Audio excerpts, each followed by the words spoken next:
I've not thought of a way to get this on the printed page in the book, but this is another form of tensegrity structure made by, well, it's inspired by Dr. Stephen Levin of biotensegrity.com and perfected by Eli Thompson, one of my teachers. And what I'd like you to notice, this has a couple of things that it refers to.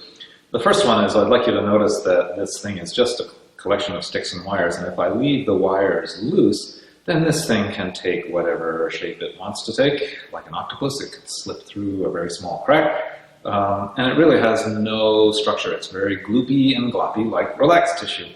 But with one operation, with one smooth thing that could be done chemically with one enzyme or one operation within a cell or a muscle, boom! All of a sudden you have something solid that if I hold it here has structure, it has resistance to it. I just call this to your attention when you think of a muscle.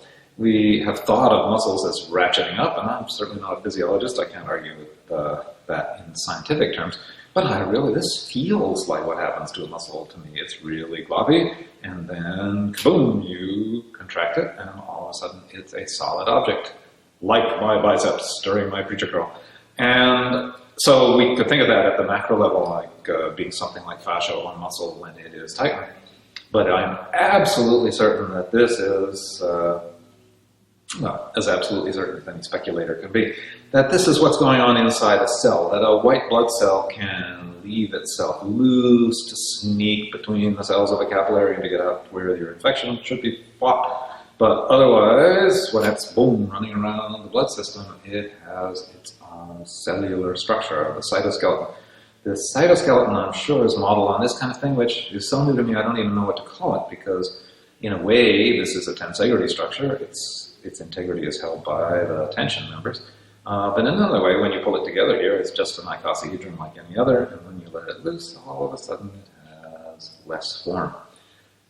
Moving bodies are like this. You can, when you are loose, sneak between things and get into all kinds of strange positions. But when you need that stability so that you can lift a weight or something like that, then you can make this into a solid structure. If I figure out a way to get this on the printed page, it'll appear in edition 4.